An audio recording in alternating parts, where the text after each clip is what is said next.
नमस्कार माझ्या भावी शिक्षक मित्रांनो, आज मी तुमच्यासोबत घेऊन शेअर करतो आहे एक अतिशय महत्त्वाचा व्हिडिओ. मला माहिती आहे की आपण सगळे आता इंटरव्ह्यू आणि डेमोच्या तयारीला सुरुवात केली. अगदी काही अवकाश आपल्याकडे आहे, पण तरीसुद्धा पूर्वी मी हे आपल्या सर्वांना स्पष्ट करतो की ज्या लोकांना वाटतं की शिक्षक भरतीमध्ये मोठा भ्रष्टाचार होणार आहे आणि काही तयारी करायची गरज नाही, हा व्हिडिओ त्यांच्यासाठी नक्कीच नाही आहे. जी लोकं सकारात्मक आहेत, जी लोकं प्रयत्नवादी आहेत, जी लोकं संघर्ष करणार आहेत, त्यांच्यासाठी मी हा व्हिडिओ बनवतो आहे. आणि मला या गोष्टीचा पूर्ण विश्वास आहे की शिकल्यानं कधीही वाया जात नसतं. तुम्ही प्रिपरेशन करणं खूप महत्त्वाचं आहे. तर इंटरव्ह्यूला जी लोकं क्वालिफाय होणार आहेत, ज्यांचा स्कोर 120पेक्षा प्लस आहे, ते निश्चितपणे इंटरव्ह्यू आणि डेमोची तयारी आपल्याला करावी लागणार आहे. तर आज मी तुमच्यासाठी सब्जेक्ट बाय सब्जेक्ट सर्व विषयामध्ये जे काही की पॉईंट्स असतात त्याची मी तुमच्यासोबत डिस्कशन करतो आहे, जेणेकरून तुम्हाला एक कल्पना यावी की आपण कशा पद्धतीनं प्रिपेअर करणार आहोत इंटरव्ह्यूची. यामध्ये मी सर्व सब्जेक्ट घेतो, जेणेकरून हे सब्जेक्टची प्रिपरेशन तुम्ही कसं करणार, तुमच्या ग्रॅज्युएशनला जो सब्जेक्ट होता त्या सब्जेक्टमधले तुम्हाला डिटेल्स बऱ्यापैकी छानपैकी माहीत असले पाहिजे.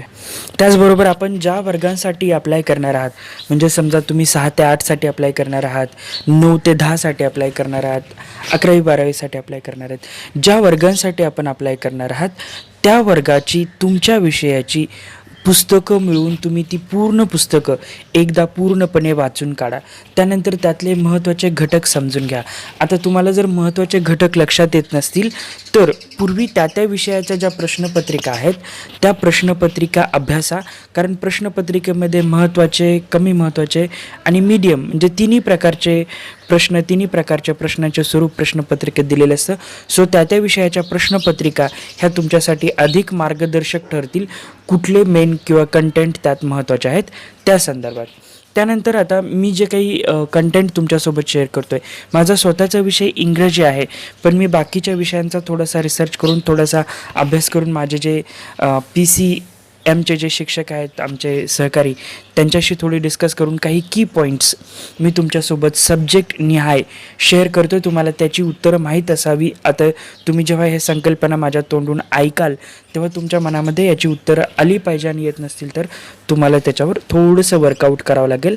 आणि मी जसं म्हणालो, हे लिटमस टेस्ट आहे. काही बेसिक कंटेंट मी तुम्हाला देतो, याचा अर्थ फक्त एवढेच कंटेंट असतील असं नाही, तर याच्यासारखे काही कंटेंट याच्यामध्ये असतील. चला तर मग हा व्हिडिओ शेवटपर्यंत पहा. आणि आपण जसं म्हणतो शीतावरून भाताची परीक्षा, तसं मी काही कंटेंट देतो, तुम्हाला अंदाज यावा फक्त की अशा लेवलचे कंटेंटचे आपल्याला काय करायचे आहे, प्रिपरेशन करायचे, जे सर्वसमावेशक आहेत त्या सब्जेक्टमधले एकदम महत्त्वाचे पॉईंट आहेत. आपण सुरुवात केमिस्ट्रीपासून करतो आहे. केमिस्ट्रीमध्ये ज्यांचा म्हणजे BSc झाले आणि ग्रॅज्युएशनला केमिस्ट्री वगैरे विषय होता, त्यांना बऱ्यापैकी अशा प्रकारचे प्रश्न येतील. अगदी बेसिक आहेत पण तुम्हाला कल्पना येईल. जसं की मॉलिक्युलर फॉर्म्युला सांगा, जसं CO2 H2O वगैरे असे जे काही फॉर्म्युलेज असतात, ते मॉलिक्युलर फॉर्म्युलाज बेसिक जे आहेत ते तुम्ही तयारी करा. आता ह्याच्यामध्ये मी बेसिक असं म्हणतो आहे कारण मी असं गृहीत धरतो की तुम्ही 6वी ते 8वी किंवा 9वी 10वीला अप्लाय करताय. तुम्ही जर 11वी 12वीला करत असाल तर तुम्हाला डिटेल्स माहीत असलं पाहिजे. त्यानंतर कॅटलिस्ट म्हणजे काय, लिटमस टेस्ट म्हणजे काय, केमिकल रिॲक्शन्स कुठल्या आहेत बेसिक, त्यानंतर वेगवेगळे जे केमिकल आहेत त्यांचे कॅरेक्टरिस्टिक्स काय आहेत वगैरे, अशा केमिस्ट्रीमधल्या ज्या बेसिक कॉन्सेप्ट आहेत त्या तुम्हाला अभ्यासाच्या आहेत. त्याचबरोबर त्याचा रिअल लाईफ रेलेव्हन्स काय आहे.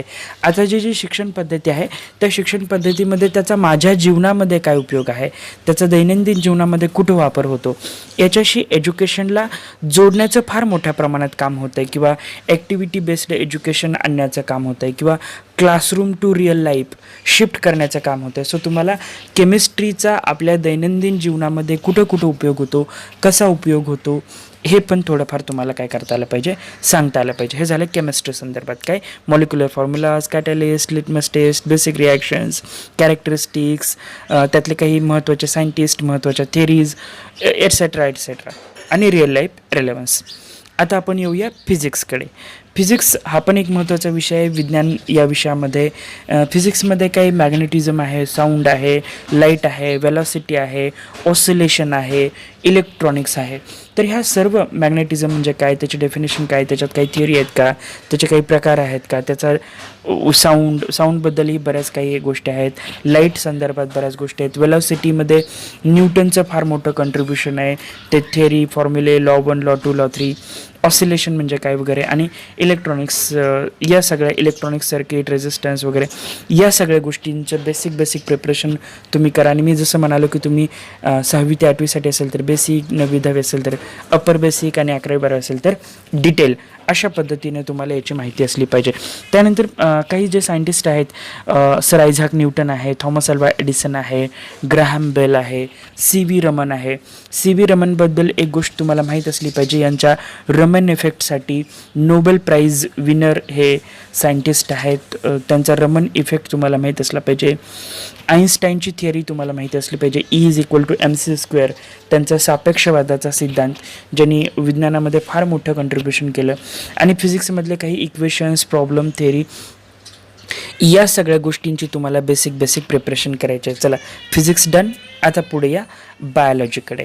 बायोलॉजीमध्ये बायोलॉजीचे डेफिनेशनपासून ते zoology, botany, respiratory system, cell, tissue, digestive system, metabolism, reproduction, vitamins, कुठल्या ह्याच्यात कुठले विटॅमिन्स असतात, विटॅमिन्स डेफिशियन्सीमुळे कुठले डिसीजेस होतात वगैरे, या सगळ्या गोष्टी तुम्हाला बायोलॉजीमध्ये काय कराव्या लागतात, कवर कराव्या लागतात. अशा पद्धती या सगळ्या कॉन्सेप्टवर तुम्हाला क्वेश्चनिंग केलं जाऊ शकतं. सो तुम्हाला याही गोष्टी बऱ्यापैकी माहीत असाव्या.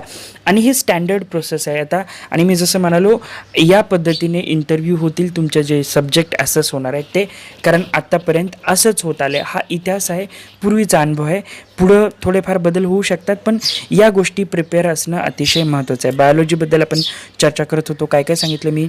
रेस्पिरेटरी सिस्टम, सेल, टिश्यू म्हणजे श्वसनसंस्था, पेशी, ऊतीसंस्था, पचनसंस्था, उत्सर्जन, पुनरुत्पादन, प्रथिने वगैरे, या सगळ्या गोष्टी ह्याच्यामध्ये काय असलं पाहिजे, कमांड असलं पाहिजे, तुम्हाला याच्या संदर्भातली माहिती असायला पाहिजे.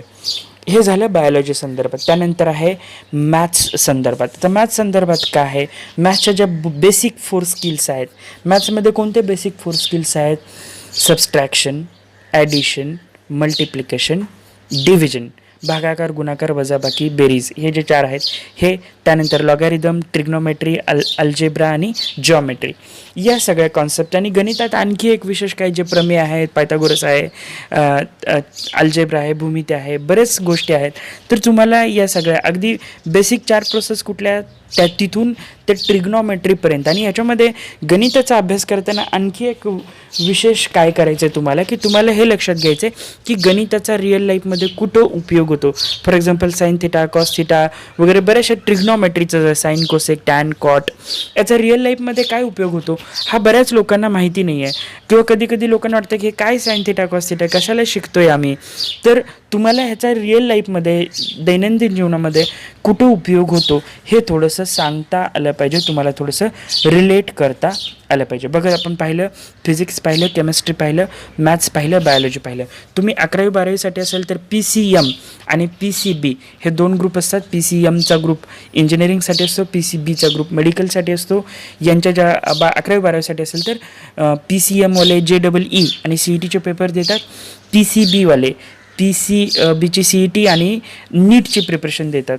तर तुम्हाला JEE किती मार्कासाठी आहे, नीटची पेपर किती मार्कासाठी आहे, त्यामध्ये फिजिक्स किती मार्काचं, केमिस्ट्री किती मार्काचं, मॅथ्स बायोलॉजी किती मार्काचं, एकूण किती मार्काचा पेपर असतो, मार्किंग स्कीम किती आहे, कशी आहे, या संदर्भातही तुम्हाला 11वी 12वीसाठी तुम्ही जात असाल सायन्स स्ट्रीमसाठी तर माहिती असायला हवी. त्यानंतर आपण पुढं येतोय, पुढचा सब्जेक्ट आहे सोशल सायन्स. आता सोशल सायन्समध्ये कुठले कुठले विषय असतात साधारणतः बघा, ज्या विद्यार्थ्यांच्या ग्रॅज्युएशनला हिस्ट्री होता, जिओग्राफी होता, इकॉनॉमिक्स होता, पॉलिटिकल सायन्स होता किंवा सोशल सायन्स होता, अशा लोकांना साधारणतः सोशल सायन्स म्हणजे सामाजिक शास्त्रे या विषयात गणलं जातं. तर आता या विद्यार्थ्यांनी काय प्रिपरेशन करायचे आहे, आपण ही इतिहासासंदर्भात, हिस्ट्री संदर्भात बघूया. हिस्ट्रीची एक चांगली व्याख्या मला तुमच्यासोबत शेअर करायची करायला आवडेल. इतिहासाची व्याख्या काय? भूतकाळाचा वर्तमान काळात भविष्यकाळाच्या दृष्टीने केलेला अभ्यास म्हणजे इतिहास होय. परत एकदा, भूतकाळाचा वर्तमान काळात भविष्याच्या दृष्टीने केलेला अभ्यास म्हणजे इतिहास होय. आणखी इतिहासाच्या खूप साऱ्या व्याख्या आहेत, खूप सारे इतिहासकार आहेत, तुम्ही त्यांचाही रेफर करा, ही मला माहीत आहे म्हणून मी तुमच्यासोबत शेअर केली. त्यानंतर इतिहासामध्ये काय? स्वातंत्र्यपूर्व काळ, स्वातंत्र्योत्तर काळ, जहालवाद, मवाळवाद, स्वातंत्र्यवीर, महापुरुष या सगळ्या प्रकारातले. त्यानंतर ज्या काही ठळक घटना आहेत त्या पहिल्या महायुद्धाचे कारणं, पहिल्या महायुद्धाचे परिणाम, दुसऱ्या महायुद्धाची कारणे, दुसऱ्या महायुद्धाचे परिणाम, किंवा ग्रेट डिप्रेशन ज्याला म्हणतो, आर्थिक मंदी, आणि महापुरुष त्यांचे कार्य वगैरे, या सगळ्या गोष्टी थोडासा इतिहास तुम्हाला काय करावा लागतो? लक्षात घ्यावा लागतो. हे सगळे संदर्भ तुम्ही इतिहासासाठी काय करायचे? थोडंसं प्रिपरेशन करायचं. परत एकदा सांगतो, स्वातंत्र्यपूर्व काळ, स्वातंत्र्योत्तर काळ, जहालवाद म्हणजे काळ, मावळवाद म्हणजे काय, जहालवादातली नेत्यांची ग्रुप कुठला, मावळवादी नेत्यांचा ग्रुप कुठला, कोणते स्वातंत्र्यवीर, ठळक घटना, पहिले महायुद्ध, आझाद हिंद, सुभाषचंद्र बोस वगैरे, ह्या सगळ्या गोष्टी तुम्हाला थोडंसं काय असलं पाहिजे? लर्न केल्या गेल्या पाहिजे. ह्याच्यावर थोडंसं रिव्हिजन झालं पाहिजे. महत्त्वाच्या ठळक गोष्टी याच्यामध्ये खूप काही असू शकतं, पण मी तुम्हाला फक्त उदाहरणादाखल काही गोष्टी मी आपल्यासोबत शेअर करतोय. त्यानंतर जिओग्राफीमध्ये परत जिओग्राफीची व्याख्या, जिओग्राफीचं स्थान, महत्त्व, नकाशा वाचन, लोकसंख्या, वेगवेगळ्या भागात येणारी वेगवेगळी पिके, रस्ते, लोहमार्ग, जलमार्ग, अक्षांश, रेखांश, जागतिक व्यापार, वृक्ष, वन, प्रदूषण, पर्यावरण इत्यादी विषयावर तुम्हाला जिओग्राफीमध्ये थोडकी का असेना पण माहिती असणं आवश्यक आहे.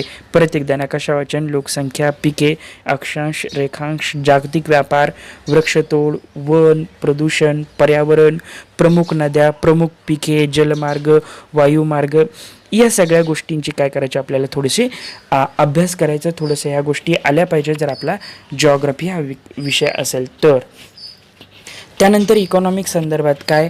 भारतीय अर्थव्यवस्था, जागतिक अर्थव्यवस्था, अर्थपुरवठा, मागणी सिद्धांत, पुरवठा सिद्धांत, सांख्यिकी, बँकिंग, अर्थसंकल्प, त्यानंतर काय म्हणतो, चलन तुटवडा म्हणजे काय, चलन फुगवटा म्हणजे काय, महागाई म्हणजे काय, ह्याचे जे वेगवेगळे इंडेक्स, शेअर मार्केट वगैरे, या सगळ्या गोष्टी अकाउंट्स यात येणार नाही इकॉनॉमिक्समध्ये. तू कॉमर्सच्या सगळ्या स्ट्रीम थोड्याशा इंटिग्रेट करून तुम्ही काय करू शकता? याचा अभ्यास करू शकता. हे झालं इकॉनॉमिक्स संदर्भात. त्यानंतर आता ज्यांचा पॉलिटिकल सायन्स म्हणजे राज्यशास्त्र हा विषय आहे, त्यांच्या संदर्भात काय असू शकतं? त्यांच्या संदर्भात सगळ्यात महत्त्वाचं पॉलिटिकल सायन्स म्हणजे काय?